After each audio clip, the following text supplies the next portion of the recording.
I found my husband's diary hidden behind our family photo frame. The last page was dated today, and my name was written at the top of it, underlined 3 times. And what he wrote about me on that page, about what he planned to do, made my hands go so cold I almost dropped the whole frame.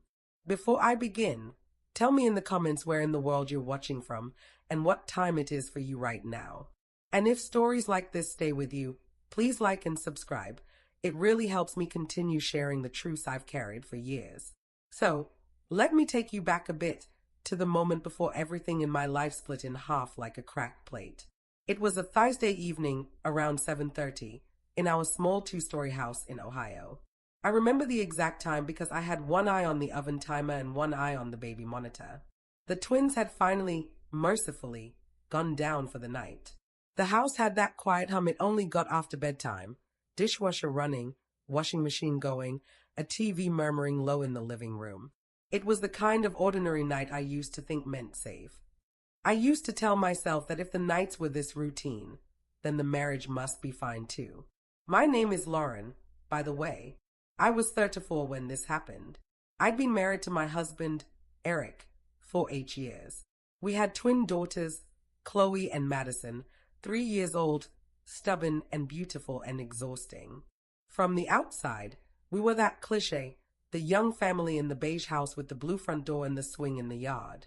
Whenever I posted family photos on social media, people would comment things like, couple goals and perfect little family, and I would smile at my phone, wanting to believe them. That night, Eric was working late. I put that in quotes now. Back then, it was just something he did sometimes. He worked in IT for a logistics company, and according to him, things broke a lot at night. He'd come home smelling like office air and cheap coffee, drop his laptop bag at the door, kiss my cheek, and collapse onto the couch like a man who'd just saved the world with a spreadsheet. I had no reason, at that moment, to doubt any of that. Or at least, that's what I kept telling myself. The living room was dim, just the floor lamp on, casting a warm circle of light over the coffee table. On that table we had one of those cheesy but sweet framed photo collages, first date, wedding day, ultrasound picture, the twins in matching harnesses. Above the TV, though, there was a single large frame, our favorite family photo from the girls' first birthday. The one where Eric was holding both of them, and I was leaning into them with my hair a mess and frosting on my shirt. It was the kind of picture that made bad days feel less bad. That frame had hung in the same place for a year. I dusted it, straightened it, smiled at it, but I never had a reason to take it down. Not until that night, when a tiny scratch on the wall teased my attention. I was killing time between chores. The oven was preheating for some pathetic frozen lasagna I'd convinced myself was fine for one. I'd already cleaned up toy explosions from the living room, folded 2 loads of laundry, and answered a couple of Eric's texts, running a bit late. Don't wait up if you're tired. I'd rolled my eyes at that. I was always tired. So I stood there, just kind of wandering the room, looking for some small thing to fix or wipe or straighten, because that's what moms do when we're alone. We don't rest. We orbit. I noticed that the big frame above the TV looked just a little crooked, and there was this faint darker line on the wall next to it, like something had rubbed there while it moved. I dragged a chair over, climbed up, and reached for the frame with the full intention of just straightening it, maybe wiping off a little dust. My fingers curled around the wooden edge. I remember thinking, it's heavier than I thought. I lifted it off the nail, turning it slightly to wipe at the wall, and that's when I saw it. There was something behind the frame. Not just dust or a nail, but a book. A thick, black notebook wedged into a hollowed-out rectangle in the drywall, like someone had carefully carved out a hiding place and then covered it with our smiling faces. For a second, my brain refused to understand what I was seeing. I just stayed, balancing the frame against my hip, my heart starting to tap a little faster, but not in a panicked way yet. More like the way your heart speeds up when you almost slip on the stairs. That brief, weightless wait, what moment. I set the frame down on the chair and reached into the wall. The notebook was snug, but it slid out with a soft scraping sound that made the hairs on the back of my neck stand up. It wasn't dusty. It wasn't old. Someone had been using it recently. Someone. My husband. I don't know how I knew it was his right away, but I did. Maybe it was the way it smelled faintly like his cologne.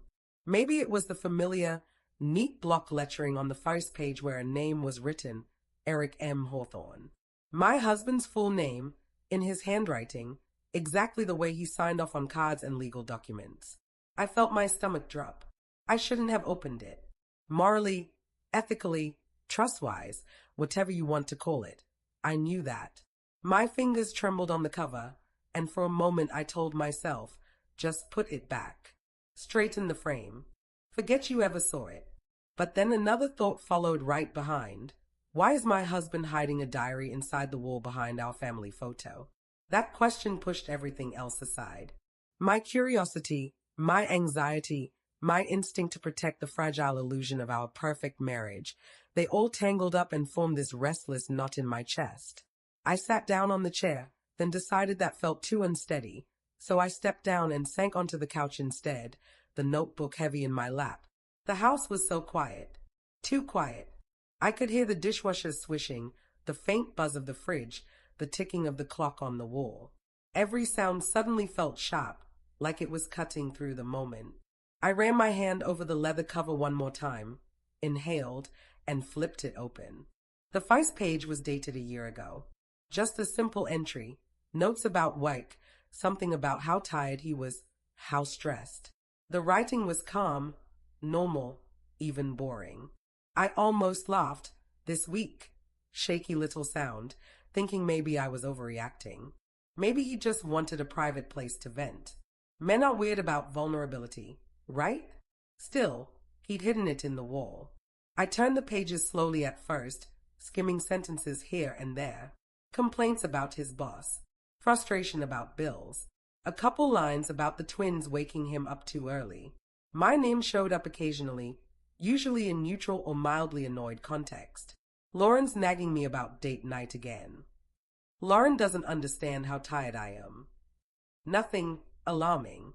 Not at first, but as I kept flipping, the tone of the entry started to change. The tension in his words built little by little, like a pot of water quietly warming on the stove. There were more sentences about me, about us, about how he felt trapped, how he felt unseen, how he missed who he used to be. My throat tightened. My fingers turned the pages faster than I could process every word. I didn't fully realize it yet, but I was moving closer and closer to a cliff I didn't know existed. I don't know what made me do it, but suddenly I stopped flipping from the beginning. I shoved thumb against the middle of the notebook, then the back, letting the pages fan past my hand like a deck of cards. There were so many entries, so much ink. So many things he'd chosen to write down instead of tell me. My heart hammered in my chest. I swallowed hard, swallowed again, my mouth dry. I looked up at the baby monitor. The twins were just little lumps under blankets, still and peaceful.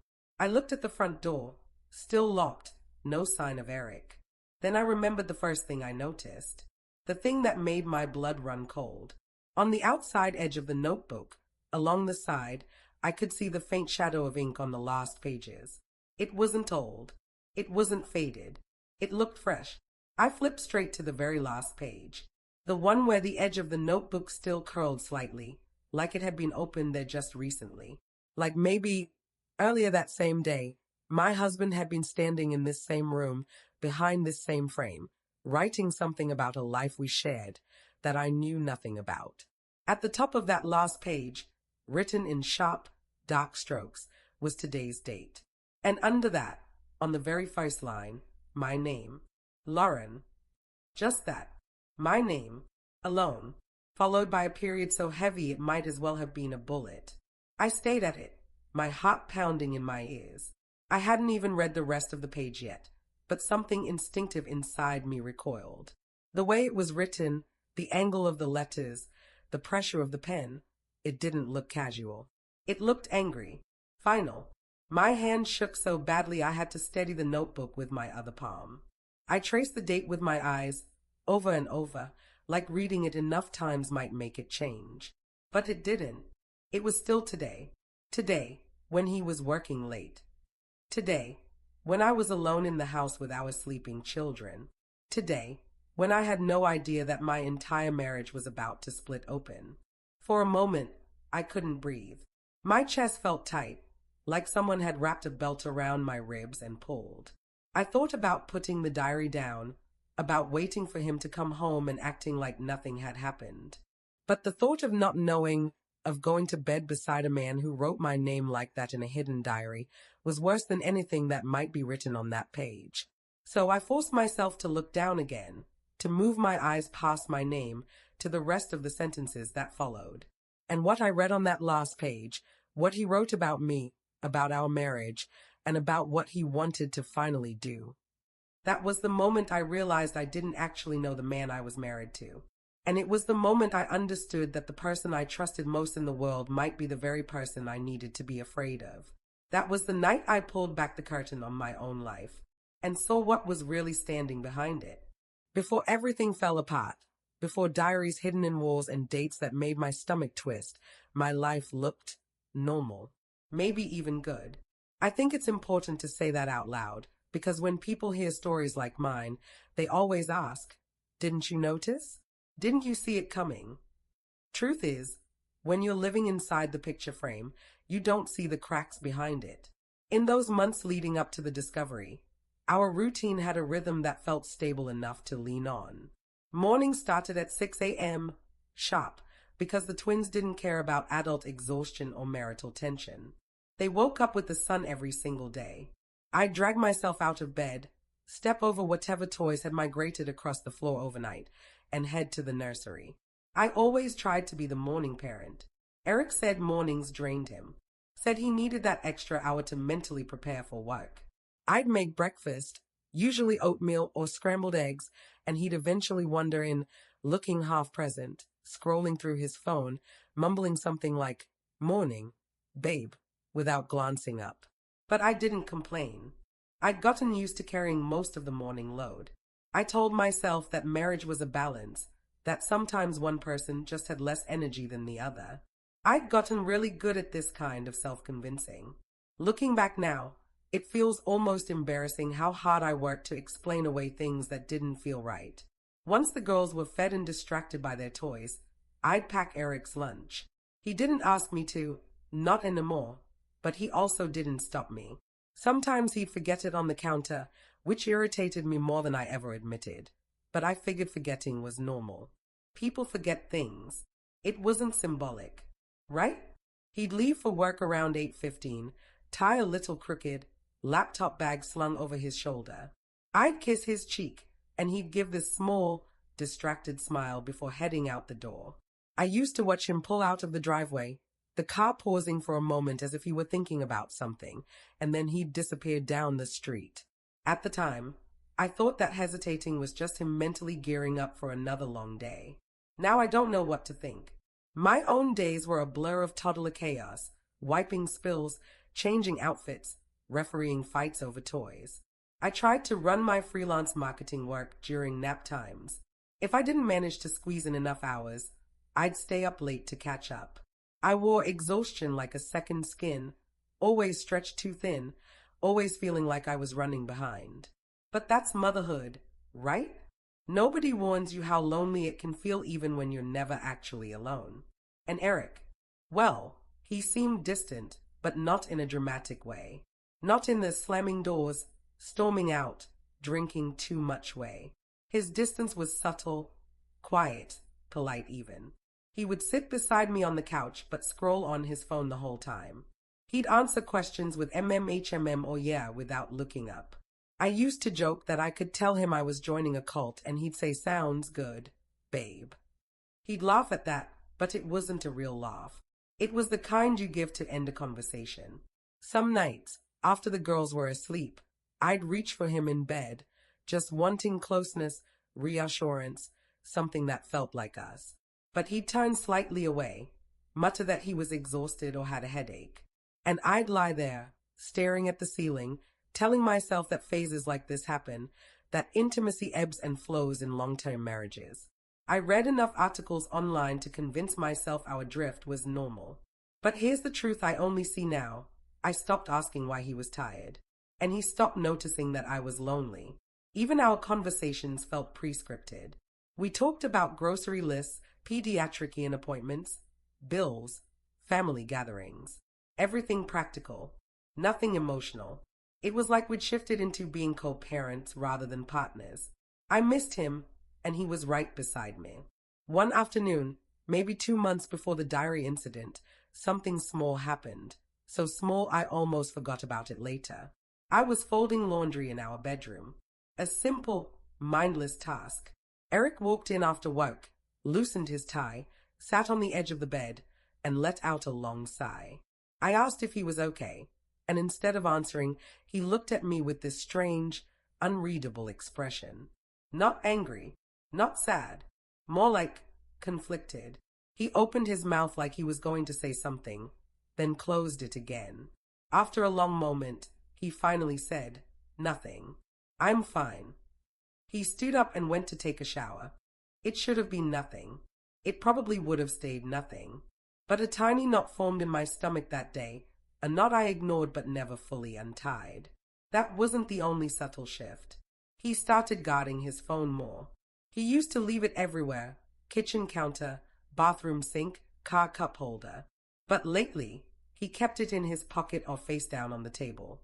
When it buzzed, he'd glance at the screen quickly, then lock it. He changed his passcode, too. When I noticed, I made a joke about forgetting it, and he just shrugged and said, "Company policy. Security stuff." Again, small, believable, easy to let go of, but it chipped away at something inside me, this slow erosion of trust one didn't know was happening. There was one more moment, a week before the diary, that now glows neon in hindsight. We were in the kitchen. I was stirring pasta sauce. He was rinsing dishes. The girls were playing loudly in the living room, making some kind of blanket fort disaster. It was one of those chaotic, ordinary evenings. And out of nowhere, Eric asked me, "Do you ever feel stuck?" I froze. The spoon hung in the air above the pot. I asked what he meant, but his back was to me, shoulders tense, head lowered. After a long pause, he just said, "Forget it. It's nothing." I didn't push. I should have pushed.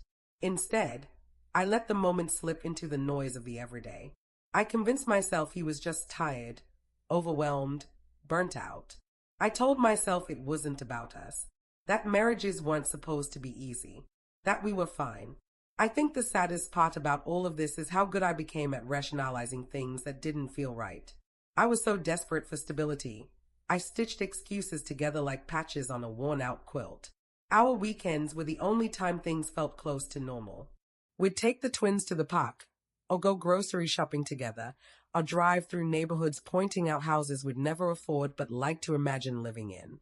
Eric would hold my hand sometimes, lightly, absent-mindedly, like it was something he remembered he was supposed to do.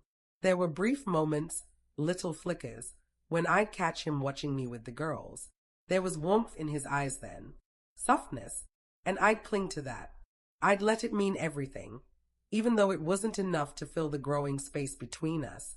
On Sunday mornings, he would sit at the kitchen table with his laptop open, tapping through spreadsheets or emails. He claimed he liked to get ahead for the week. I would sip my coffee, watching the steam rise from the mug, wondering when we'd last had a real conversation. One day, I reached across the table, slid my hand over his, and said quietly, "We should plan a date night. Just us." He didn't look up from the screen. He just nodded and said, "Sure, I'll check my schedule." He never did. Still, none of this felt dramatic enough to panic about. It wasn't like we were fighting. We weren't yelling or throwing accusations. We were drifting, silently, softly, almost politely, drifting so gradually that I didn't notice how far apart we'd gotten until it was too late. I didn't know that during all those quiet mornings, those distant evenings, those unfinished conversations, Eric was writing things down, recording thoughts he didn't share with me, pouring his frustrations, fears, and secrets into a black notebook hidden inside the wall of our living room. I didn't know that behind the frame of our happy family photo, the one I dusted, straightened, cherished, He had built a private world I wasn't allowed into. I didn't know that he'd been carving a space inside our home both literally and emotionally, where I did not exist as his partner anymore. And the most painful part, I didn't know that I had already missed the first warning sign. Not the diary, not the secret entries, something much smaller. It happened one night when we were cleaning up after dinner. I dropped a glass, and it shattered across the kitchen floor. I gasped, startled, and Eric turned just in time to see the last shard bounce across the tile. He stared at me, just stared, not with concern, not with annoyance, but with this cold, flat expression I had never seen before, like he was watching a stranger break something in his house. It lasted only a few seconds. Then he blinked, smiled weakly, and fetched the broom. I told myself I imagined the look. That exhaustion can make people seem distant, that I was reading into things. But I remember that expression now. I remember it too well. It was the first true crack, the one I ignored. And it was the moment I should have realized the man I loved was already slipping away from me. But I didn't realize. I didn't want to. Not yet. The first real clue, the moment where suspicion finally took root, didn't come from anything dramatic. No lipstick on collars, no mysterious receipts, no whispers on the phone. It happened on one of those bland, gray Tuesdays where the whole world feels half asleep. The twins had just gone down for their nap, and I was cleaning the kitchen. Not real cleaning, the half-hearted, overwhelmed kind of cleaning where you mostly shift messes from one counter to another and tell yourself you'll deal with it later. I wiped down the high chairs, packed leftovers into the fridge, and glanced at the clock. It was 1:17 p.m. Eric had texted earlier that morning saying he'd be busy all afternoon. He added a smiley face. He never used smiley faces. I remember looking at that little yellow circle and thinking it looked wrong. Forced, like he put it there on purpose. But I shook it off. God knows I've overanalyzed texts from family and friends before. Why wouldn't I overthink my husband's too? Anyway, that afternoon, after cleaning as much as my tired brain could handle, I finally sat down on the couch with my laptop to finish a marketing proposal for a client. I'd only been typing for 10 minutes when the house phone rang. Nobody ever uses the house phone. It startled me enough that I jumped. I hurried to grab it before the sound woke the twins. The caller ID said Midwest Logistics, main office. That was Eric's workplace. My stomach fluttered, but not in a worried way. I assumed maybe he'd forgotten his lunch again or needed something emailed. I answered softly, "Hello." A woman's voice replied, friendly, professional. "Hi, this is Angela from Midwest Logistics. I'm trying to reach Eric Hawthorne. Is he available?" I blinked. "Oh, he's at work. Isn't he?" There was a short silence. Too short to be dramatic, too long to be normal. "That's strange," she said carefully. "I just checked the system. He didn't clock in today." I felt a tiny, sharp pinch deep in my chest. The kind you pretend you didn't feel. Oh, maybe he forgot? Or maybe he's out with a client. I offered too quickly. "No," she said. "His supervisor came by earlier asking if he'd called in sick. He hasn't answered any internal messages." My heart started tapping against my ribs, not hard, but definitely faster. "Well," I said, swallowing, "I'm sure there's an explanation. I'll try calling him." "Of course. Thank you." We hung up. I sat on the couch, holding the phone in my lap, staring at nothing. He lied about being at work. The thought didn't explode in my mind. It whispered, quiet and cold. I replayed our morning in my head. He'd left at the usual time, wearing his usual clothes, carrying his laptop bag. He'd kissed my cheek and said he had a packed schedule. So where was he? The house felt too quiet suddenly, like the silence had weight. I set the phone down and picked up my cell. My hands weren't shaking, not yet, but my fingers felt clumsy as I tapped his name. It rang twice, then went to voicemail. I waited a few seconds. Called again. Voicemail. I texted him. "Hey, your work just called the house. They said you're not there. Everything okay?" The message delivered instantly, but no typing bubbles appeared. I should have told myself to calm down. People miss work for tons of valid reasons. Emergencies, errands, last-minute meetings offsite. Maybe his office just didn't know. Maybe his supervisor was mistaken. Maybe the system malfunctioned. That's what I told myself. And yet, my instincts weren't buying it. Something was wrong. Not big wrong. Not a fair wrong. Just off. Uneasy. Like a puzzle piece that suddenly, obviously didn't belong. I tried to get back to work, but my eyes kept drifting to the phone. I told myself I wouldn't check it again for 10 minutes. I lasted 30 seconds. Still nothing from him.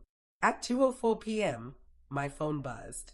I grabbed it instantly, breath caught in my throat. But it wasn't Eric.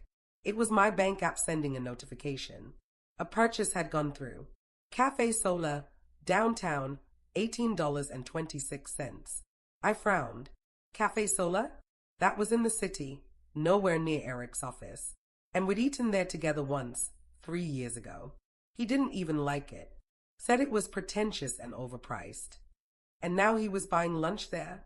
An icy little thread moved through my spine. I opened the transaction details. Timestamp 1:39 p.m. 20 minutes after his office called. The pinch in my chest spread. His definitely not at work. And his not answering me. And his somewhere he doesn't usually go. I stood up without realizing I had. I paced to the kitchen, back to the living room, then toward the front window. I didn't know what I was looking for. His car wouldn't magically appear. He wouldn't suddenly walk through the door. But I kept pacing. My mind kept churning. At 2:11, Eric finally texted back. Hey, phone was on silent. I'm in a meeting. Everything's fine. A meeting. At the same exact time he bought lunch across town. The lie hit me like a cold splash of water. My fingers hovered over the keypad, unsure of what to say. I typed, okay, love you. Then deleted it. Typed, what meeting? Deleted it again. Typed, your work called the house. Deleted. Finally I just sent, all right. Nothing else. I couldn't trust myself to say more. He didn't text again. For the rest of the afternoon, my mind drifted in and out of panic. Not full panic, more like a fog of unease that wrapped around everything I did. When the twins woke up crying, I rushed to them, grateful for the distraction. I changed diapers, filled sippy cups, built towers of blocks only to watch them topple over. But that fog followed me around the house. By the time 5 p.m. rolled around, I had convinced myself of a dozen explanations. Traffic, meetings, someone else using his employee ID accidentally. Maybe he'd taken a personal day and forgot to tell me because he didn't want me to worry. That last one stuck on repeat. He didn't want me to worry. He didn't want me to worry. He didn't want me to worry. It sounded comforting, but it wasn't really. Worry only grows in silence. When he finally came home at 6:43 p.m., I heard his car before I saw it. The crunch of tires on gravel. The slam of the car door. His footsteps up the walkway. The quiet click of the lock. I rushed to turn off the stove. Dinner had been simmering for half an hour. I didn't want him to think I'd been waiting at the window like a paranoid wife. When he walked in, he looked normal. Too normal. His tie was straight. His shirt neatly tucked. Hair a little mussed, like he'd run his hands through it a few times. He smiled at me, not a real smile, but the practice kind he used at work events. Hey, he said cheerfully, how are the girls today? I forced a smile back. Good. Busy. He set down his bag and kissed my cheek, lightly. His lips were cool, not warm. The small detail pushed against something inside me. He walked past me into the living room, humming under his breath, a habit he only did when he wanted to look relaxed. He picked up a toy dinosaur off the floor and placed it carefully on a shelf. So, I said, keeping my voice light, your office called earlier. He froze for 1 second. Not long enough for someone else to notice. Long enough for me. Oh, he said. What about? They said you didn't clock in today. Another small pause. Then, oh, yeah, the system was down this morning. I had a meeting off-site. Remember? I thought I mentioned it. He hadn't. I knew he hadn't. But I nodded anyway. because challenging him felt like stepping onto thin ice. And I was scared to hear the real truth echo underneath it.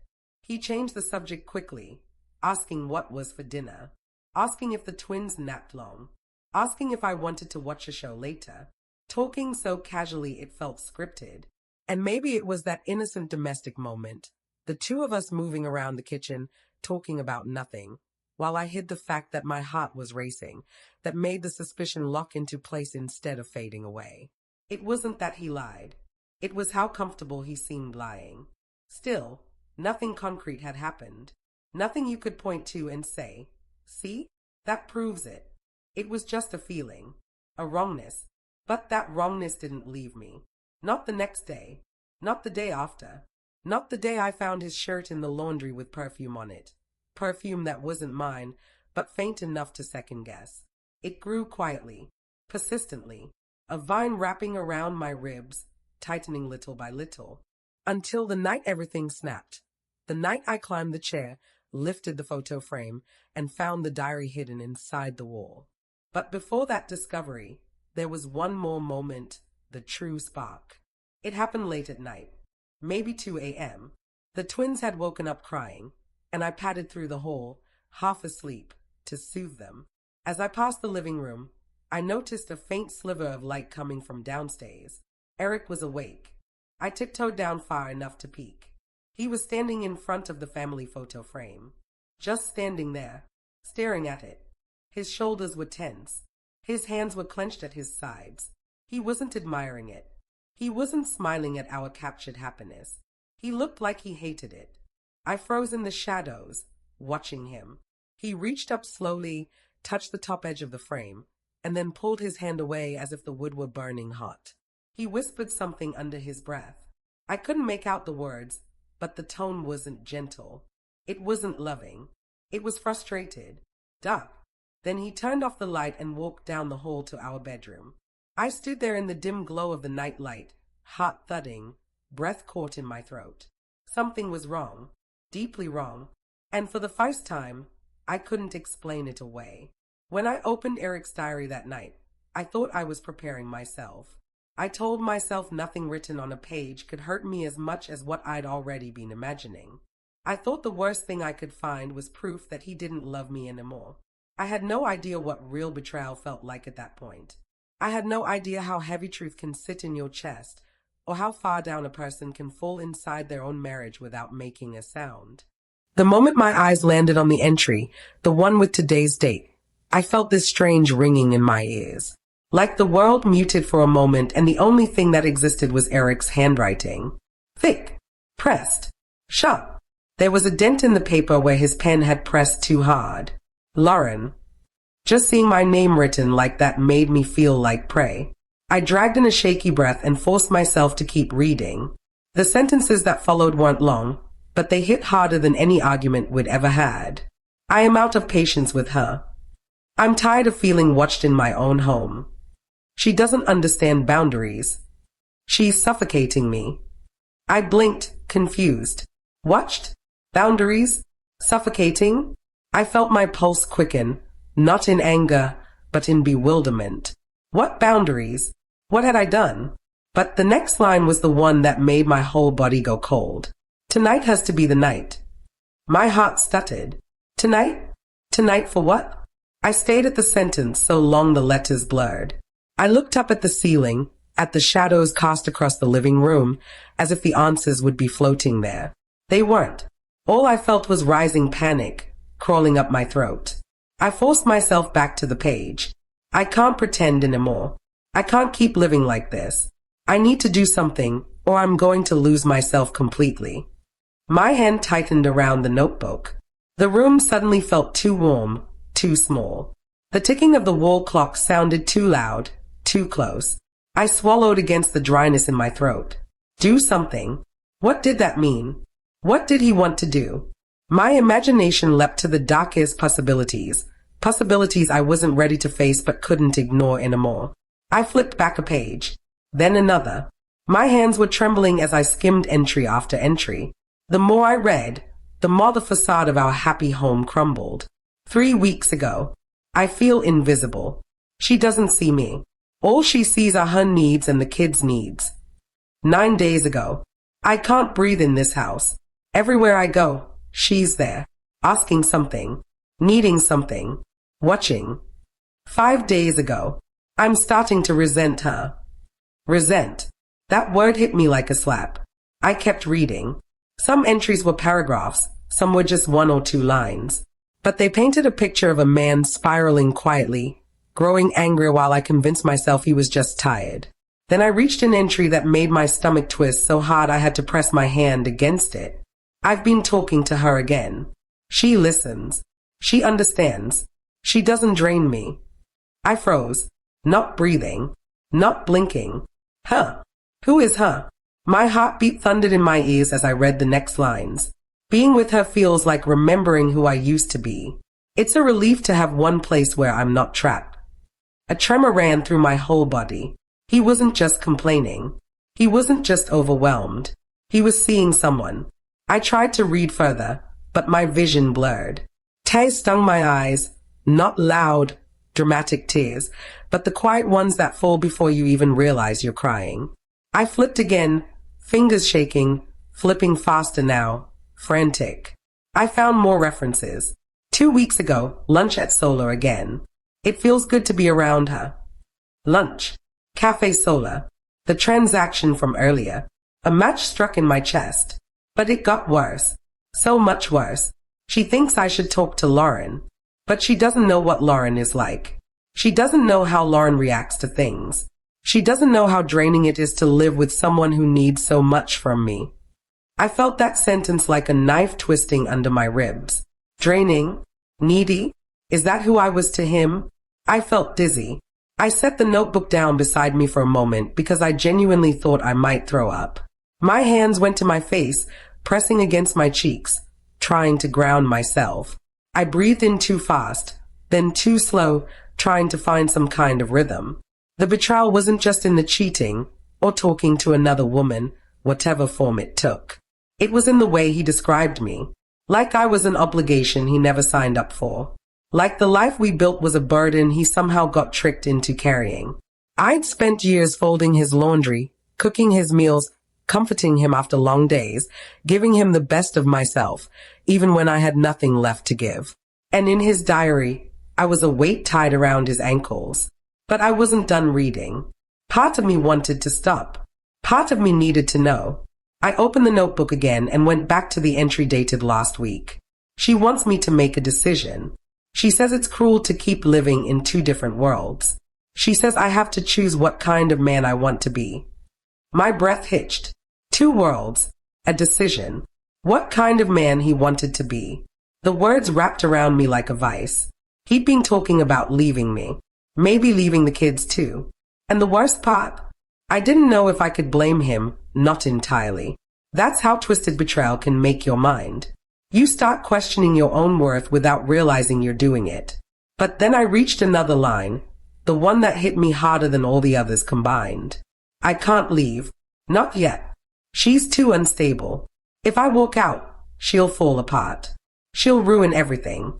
I need to take control first. Then I can finally breathe. Unstable. Me. I felt my face heat with humiliation.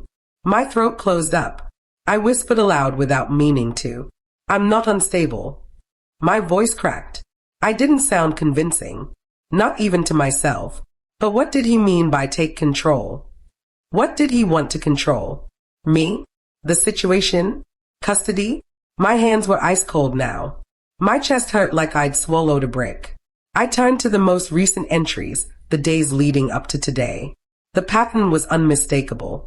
His frustration building. His obsession with fixing things.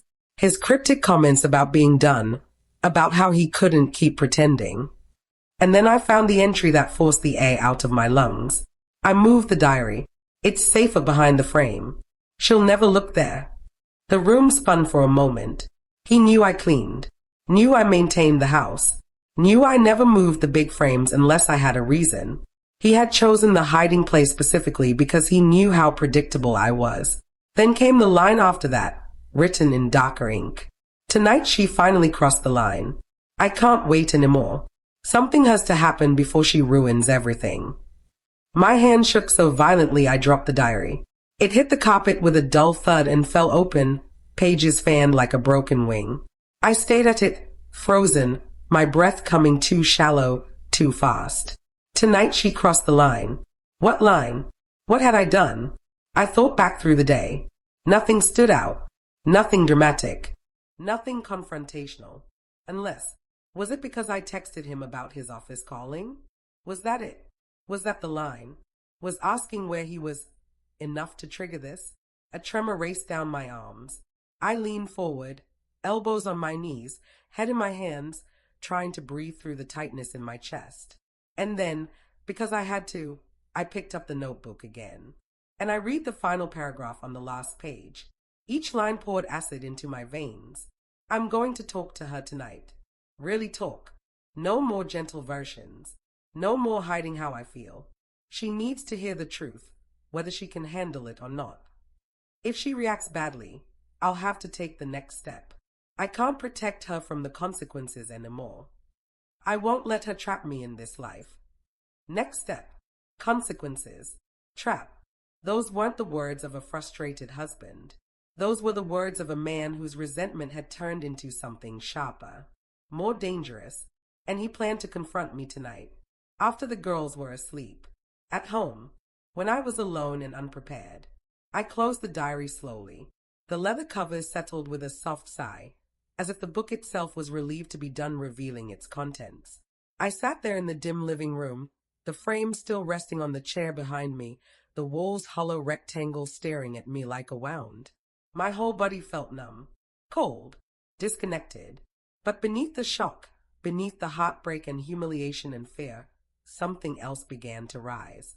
Something small, something trembling, a survival instinct. Because the truth was simple, I didn't know who Eric had become. I didn't know what he was capable of, and I didn't know what the next step meant. But I did know one thing with absolute clarity. I could not face him tonight without a plan. When I finally closed Eric's diary, I felt hollow and electrified at the same time. Like someone had carved out the inside of my chest and then filled the empty space with static. The house around me was quiet, too quiet, and for several long moments, I didn't move, didn't think beyond the simple fact that something irreversible had happened. But then another truth pushed its way forward. He was coming home soon, and he planned to confront me. I didn't know what that meant in Eric's mind anymore. The man I married, the man who cried at our wedding, who held our twins with trembling or the day they were born, that man wouldn't have hidden a diary or written the things I'd just read.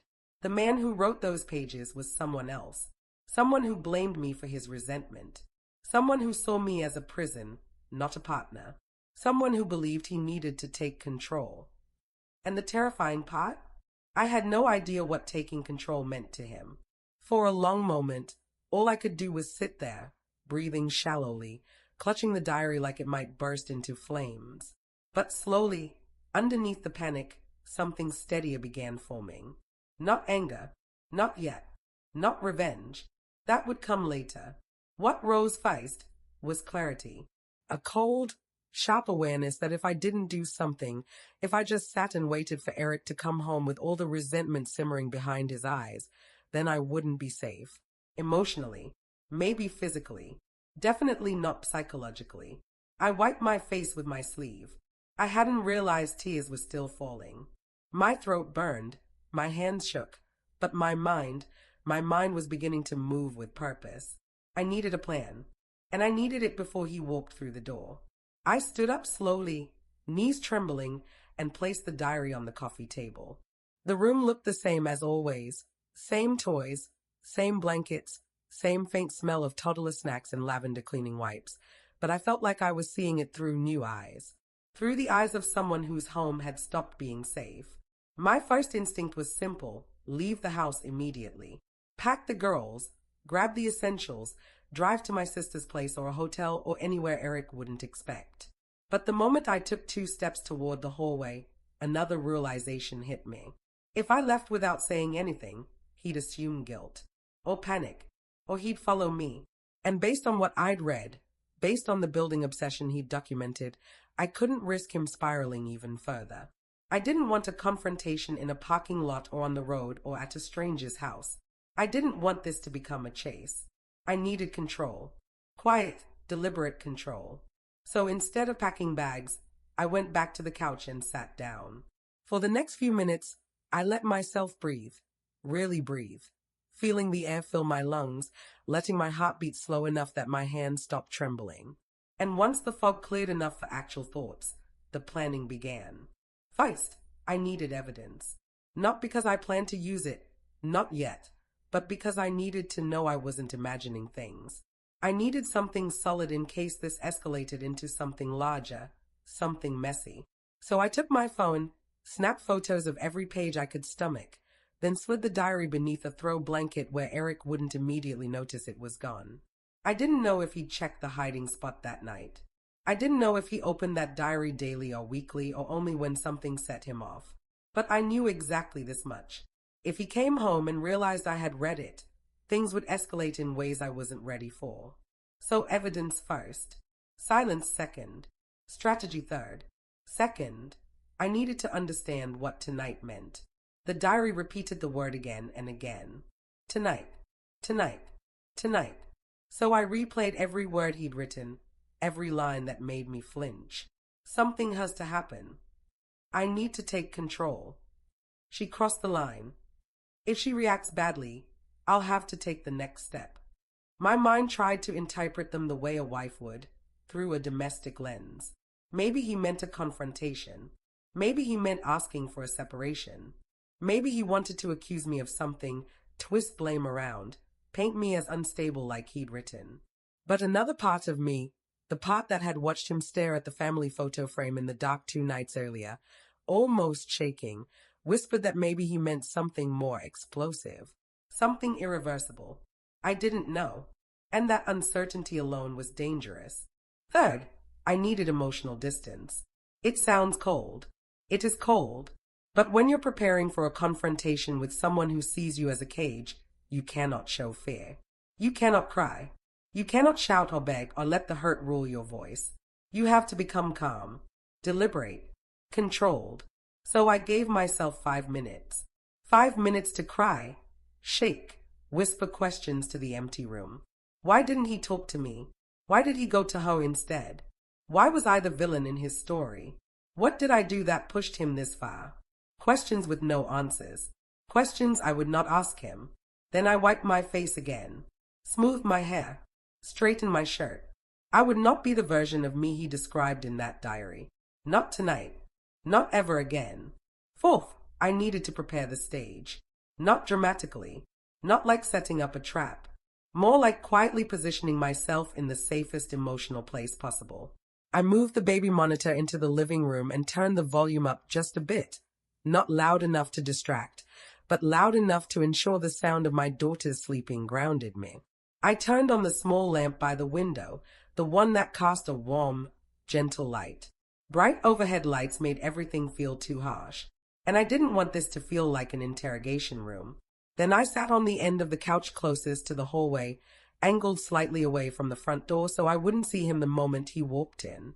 He wouldn't see my face right away either. That small bit of distance made me feel steadier. I wasn't planning to ambush him. I wasn't planning to scream or accuse.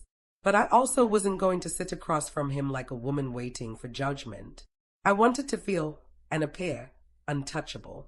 Fifth, I needed to rehearse. Not word for word, but enough to keep myself grounded. Enough to ensure my voice wouldn't shake. If he came home angry, I would not match his anger. If he came home defensive, I wouldn't chase him with questions. If he came home silent, I would not fill the silence with apologies for things I didn't do. I whispered to myself softly, "You're calm. You're not afraid. You know the truth now." A pause. You decide what happens next. 6. I needed to understand the real truth beneath the diary. This was the hardest part, because once the shock faded enough, a colder realization formed, one I didn't want to acknowledge. Eric didn't hate me. Not really. He hated the life he built with me. He hated responsibility. He hated exhaustion. He hated the image of himself as a family man. And instead of owning that, Instead of admitting that he felt overwhelmed or unfulfilled or disconnected, he blamed me for the version of himself he didn't like. Reading those pages, I saw it clearly. He needed a villain in his story, and I was the easiest one to cast. I became the symbol of everything he resented: his lost freedom, his lost identity, his stress, his obligations. So when he wrote "take control," maybe it didn't mean danger in the literal sense. Maybe it meant reclaiming his identity at my expense, painting me as unstable so he could justify leaving, telling a story where he was the victim and I was the problem. That realization didn't comfort me, but it gave me something better than comfort. It gave me understanding, and understanding gave me power. 7th, I needed to consider leverage. Not revenge, not yet, but leverage. The diary itself was leverage. If Eric walked into the house with accusations or venom, all I had to do was reveal one thing. I know what you wrote. Not even details, not even specific lines. Just the fact that I had seen inside the world he tried to keep hidden would shift the balance between us instantly. But I didn't want to reveal it until the right moment. Not too early, not too late. The timing mattered. The delivery mattered. My tone mattered. Because this wasn't just about surviving a conversation. This was about reclaiming the narrative he'd stolen from me. He thought he was the only one with a secret.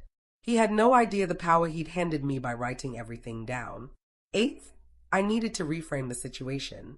When I first read the diary, I felt like a trapped animal. Now, an hour later, my breathing had slowed. The static in my chest was dissolving. The fear was still there, but it wasn't steering me anymore. Because I suddenly saw the truth from a different angle. Eric wasn't a mastermind. He wasn't calculating some complex scheme. He was spiraling, emotionally, mentally, quietly, and spiraling people cling to control like a life raft. Everything he wrote in the diary, every accusation, every complaint, was him drowning and reaching for a narrative that made sense to him. But I wasn't drowning. Not anymore. And once I realized that, something inside me hardened. A boundary I'd never had before. A strength I didn't know I could access. I wasn't going to let him tell me who I was, or what I'd done wrong, or how I'd ruined his life. He didn't get to define me.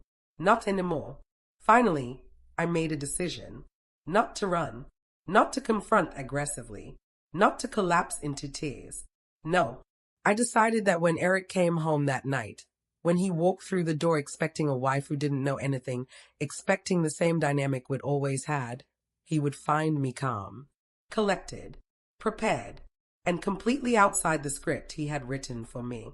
And for the first time in years, maybe ever, I wasn't afraid of his reaction. I was waiting for it. That was the moment the shift happened inside me. The pivot point. The quiet transformation. The moment I stopped being the woman Eric believed he could control. And the moment I became the woman who would soon turn his entire plan, his narrative, his little secret world, completely upside down. When the clock struck 9:12 p.m. and I heard his car pull into the driveway, I didn't flinch. I straightened my posture. I folded my hands in my lap.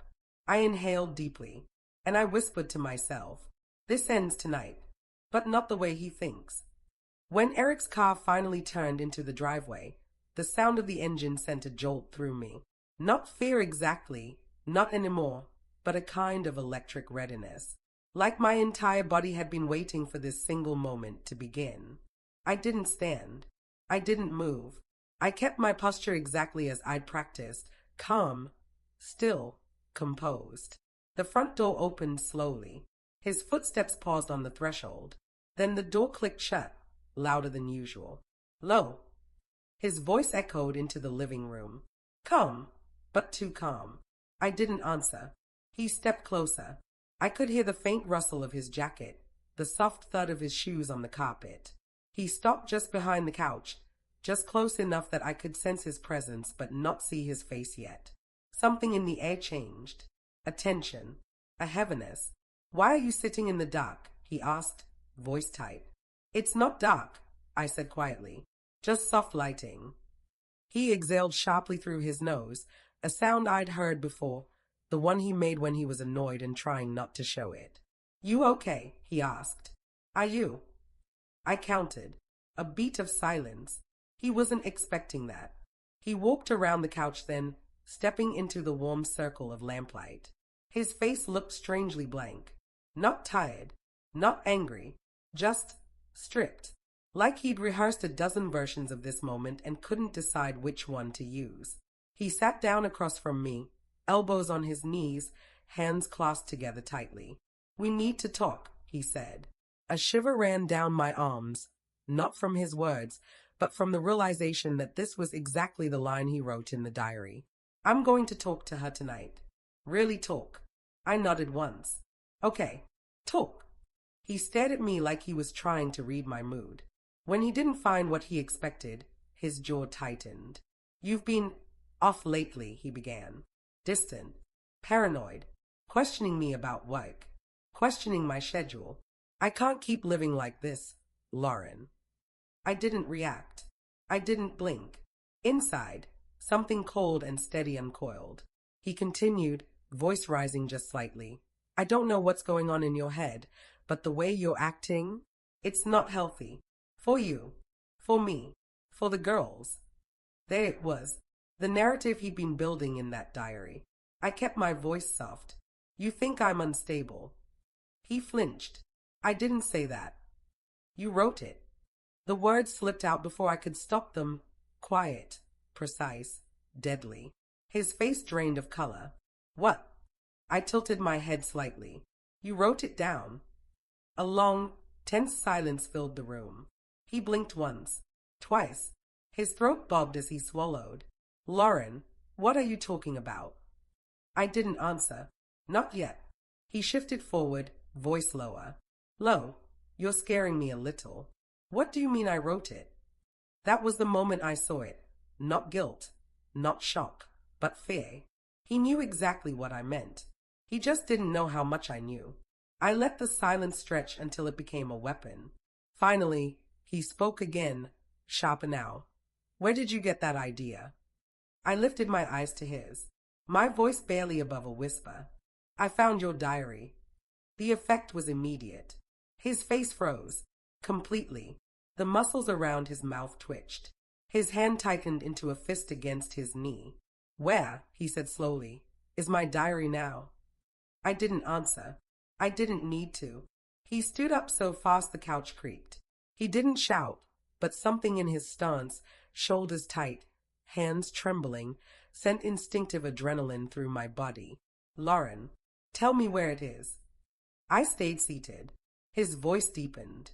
I'm not playing games. I know you're not, I said. That's why I read it. His breath caught. For a moment, the whole room held still. Then he stepped closer, not touching me, not leaning over me, but close enough that I felt boxed in. A quiet attempt at intimidation.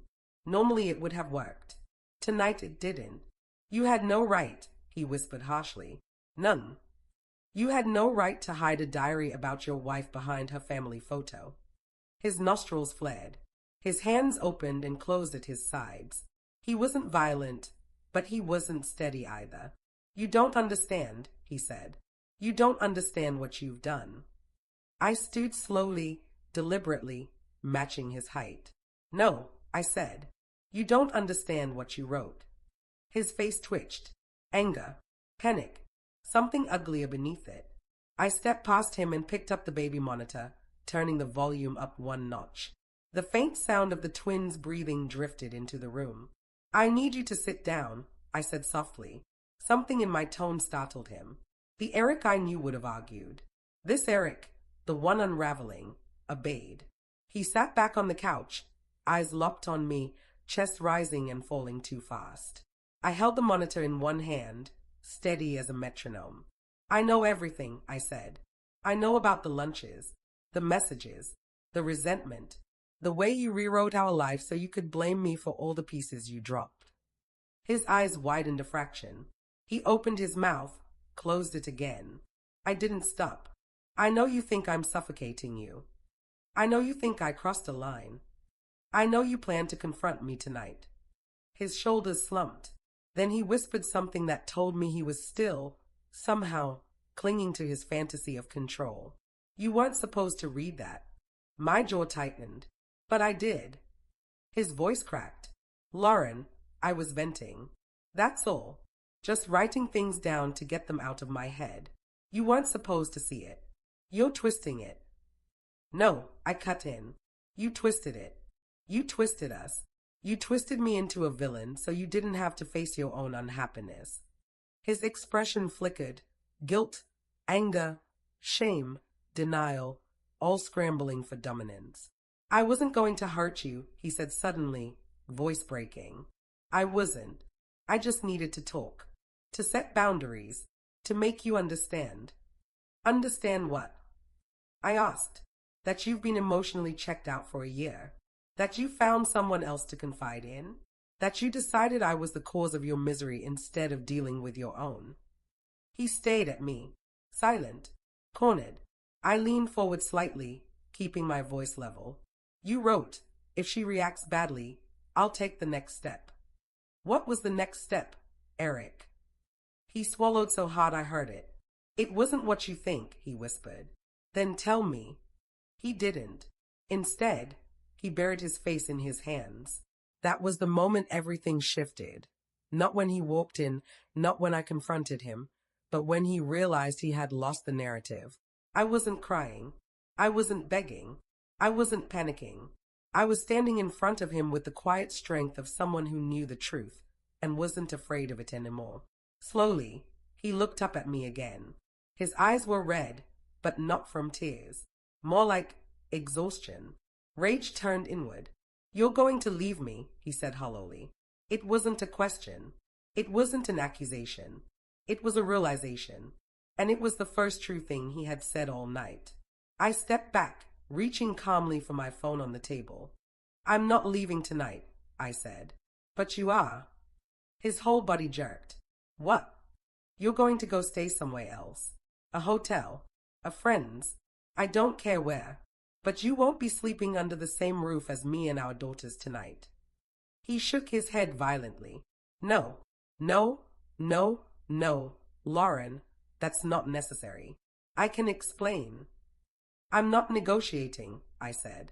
My voice sounded strange in the room, steady, sure, final.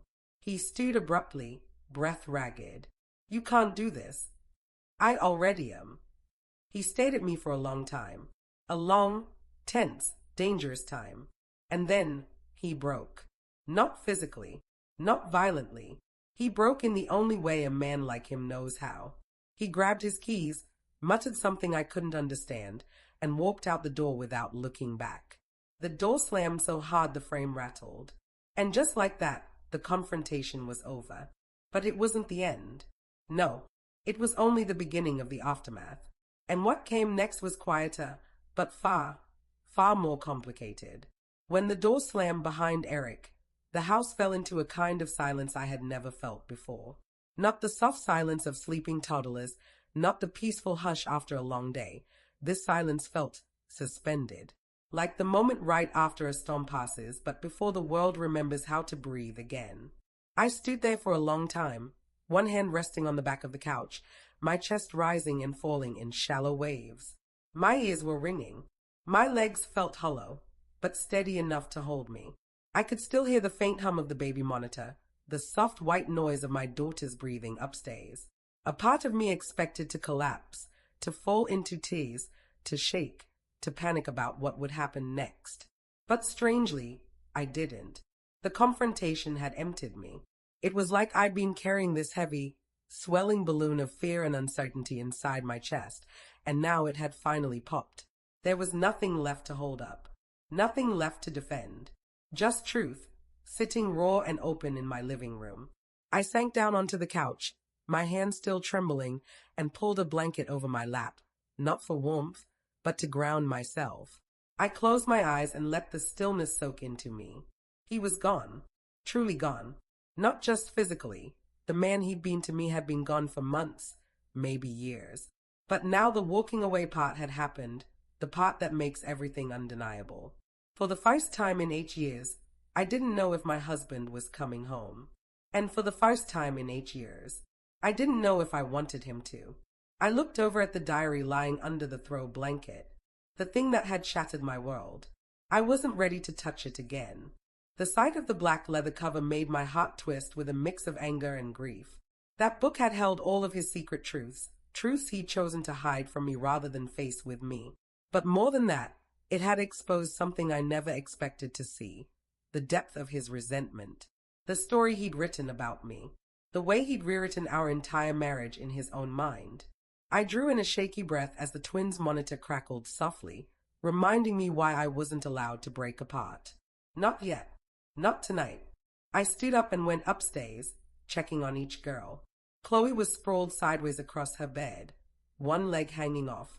Madison was curled into a little donut shape, clutching her stuffed elephant. My heart softened. These two, my anchor, my responsibility, my reason to stay whole. I brushed hair from each of their foreheads, kissed their cheeks, whispered promises I hadn't even fully formed yet. "It's okay," I murmured. "Mummy's here. We're okay." Back downstairs, I sat at the kitchen table with a glass of water, staring at nothing. The exhaustion hit me all at once. Not physical exhaustion, but emotional emptiness, the kind that leaves you feeling hollowed out. What happens now? Where would Eric go? Would he come back in the morning like nothing happened? Would he apologize? Would he blame me again? Would he beg? Would he rage? Would he pretend the diary didn't exist? The possibilities churned in my mind, but I refused to spiral. Not tonight. Tonight, the only thing I needed to do was hold myself steady until the sun came up. So I made a plan, not for the confrontation, not for revenge, but for survival. I took out my phone and typed a long message to my sister, Hannah. "Can you call me in the morning? Something happened with Eric. I don't want to talk now, but I need you tomorrow. Please don't panic." I hovered over the send button for a moment, then hit it. Next, I pulled up the contacts for a local therapist I'd bookmarked months ago but never called. The page glowed faintly on my screen. I didn't feel ready to reach out yet, but seeing the number there made me feel steadier somehow, like I was building scaffolding around something fragile. Then I opened the Notes app and wrote a simple sentence. "I am not the woman he wrote about." I didn't know why I wrote that. Maybe to remind myself. Maybe to reclaim something. Either way, I wasn't deleting it. The rest of the night passed in a strange, slow rhythm. I cleaned the kitchen. I folded laundry. I paced the hallway. I tried to read but couldn't focus. My mind kept drifting back to the confrontation, to the moment when Eric's face collapsed and he realized the truth wasn't his to control anymore. He had stared at me like he didn't recognize who I was. Maybe he didn't. Maybe he never did. It wasn't until nearly 2 a.m. that my body finally gave in. I curled up on the couch with the lamp still on. I couldn't face our bedroom. Not tonight. Not with the memory of him standing there in the dock 2 nights ago, staring at our family photo with something heavy in his eyes. I slept in small bursts, never deeply. Every few minutes, I woke and checked the window, half expecting headlights, half dreading them. But he never came back. When the sky finally began to lighten, turning soft gray through the blinds, I sat up with a stiff neck and swollen eyes. The house felt different in daylight, quieter, lighter, but also lonelier in a way I wasn't prepared for.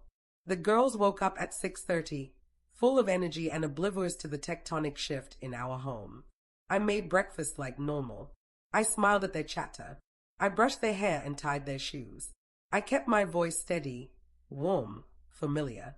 But inside, every movement felt mechanical. Around 8:15, my sister called. I stepped onto the porch to answer, keeping my voice low. "Lauren, are you okay? What happened?" And I broke, not into hysterics, not into sobbing, but into the kind of quiet, controlled explanation that only comes from shock.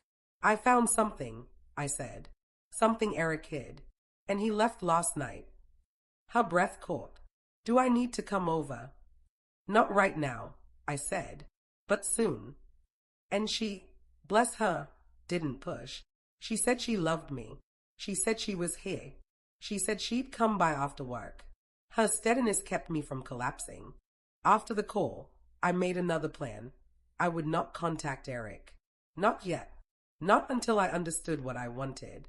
Not until his narrative stopped echoing in my head. Late that morning, I found myself back in front of the family photo, the one that used to symbolize happiness and now symbolized everything we'd been pretending. I lifted it off the wall again, staring at the hollow space behind it. This time, I didn't feel shock. I felt clarity. That hiding place wasn't just a physical spot. It was symbolic of everything he'd kept from me. Secrets, resentment, a story where I was the villain and he was the victim. I didn't put the frame back. I set it aside, face down on the TV stand. Something about propping it back onto the wall felt dishonest. Our smiles didn't belong there anymore. They weren't real. Around noon, Eric finally texted, "I'm coming home to talk." A single message. No apology. No explanation. My stomach tightened, not in panic, but in resolve. I typed back, "No, not today." A minute later, "We can't avoid this forever." I stared at the screen for a long time before replying. "I'm not avoiding anything. I'm giving myself time to think. You should too." He didn't respond after that. For the rest of the day, I moved slowly through the house, taking stock of my life. Not the marriage, my life. The parts one had forgotten I owned. My hobbies, abandoned. My identity, faded. My career, paused. My emotional needs, buried. For years, I had shaped myself around his stress, his schedule, his moods. I'd believed that being a good partner meant absorbing whatever he couldn't carry. But the diary made something very clear. I hadn't been his partner.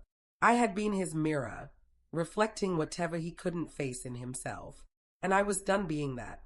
That evening, when the girls were playing in the living room, I began writing a list.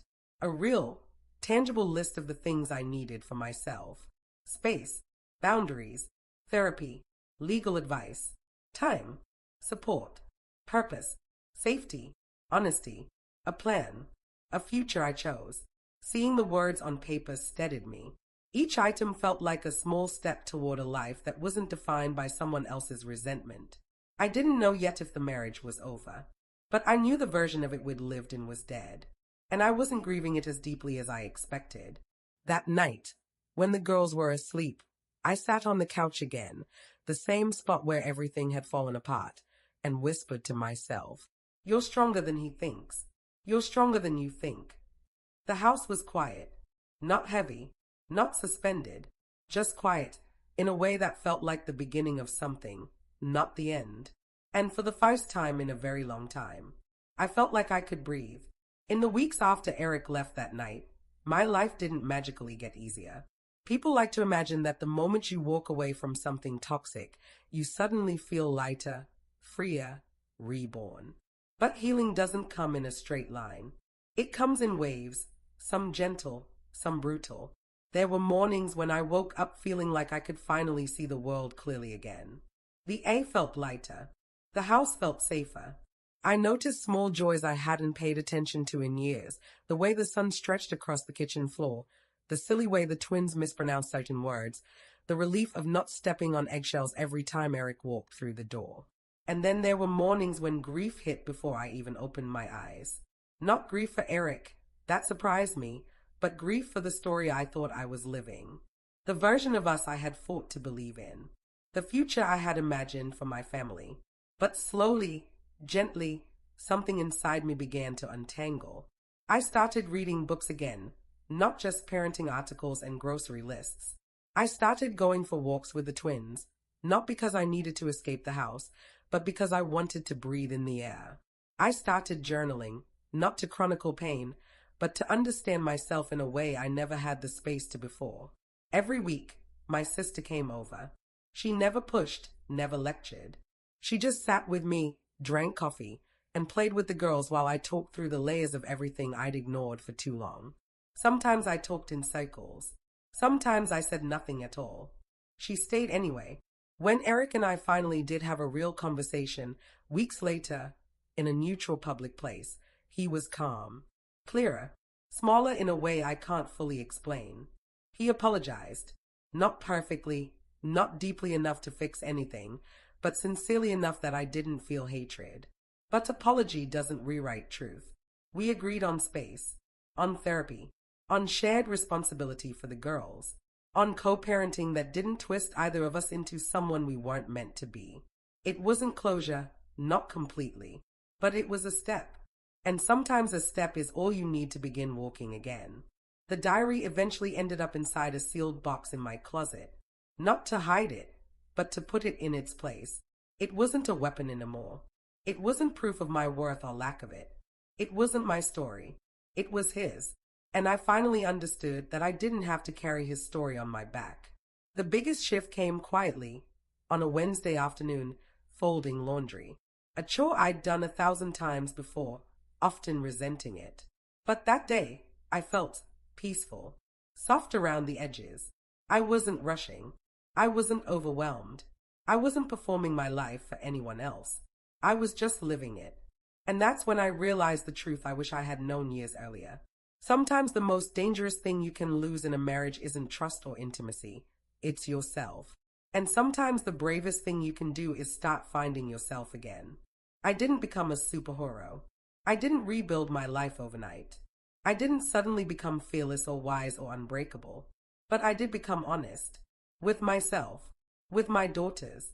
With the future I was finally choosing intentionally. And in that honesty, I found something more powerful than the illusion of a perfect marriage. I found peace. A quiet peace that didn't depend on anyone else's mood or approval. A peace that came from knowing I had survived something that could have broken me. And I didn't just survive it, I grew from it.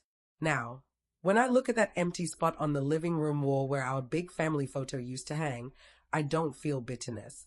I feel possibility. That wall isn't missing something anymore.